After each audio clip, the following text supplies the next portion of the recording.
Almost everyone goes through a life-changing failure that they learn something from and possibly grow as a person as a result of that specific event. Perhaps it is best said by Atticus Finch in Harper Lee's To Kill a Mockingbird when he says, "Sometimes I think I'm a total failure as a parent, but I'm all they've got."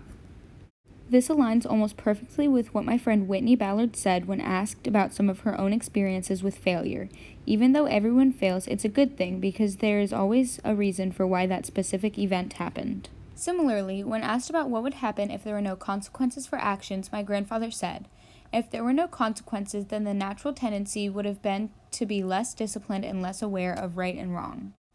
During my teacher Jessica Cross's interview, she brought up her recent divorce. She said, "That was the first time in my life where I had no way to go back and fix anything." All of the interviewed people had different responses. My teacher in her 30s made note that it was a frustrating time for her and she had no way to fix what happened. My grandfather in his 60s mostly explained that failures were something to be learned from.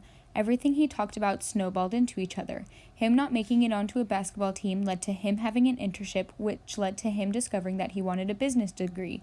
He is now a very successful businessman. Alternatively, my friend Whitney in her teenage years didn't seem to learn much from this failure of hers. She said she forgot a bunch of very important lines in a play.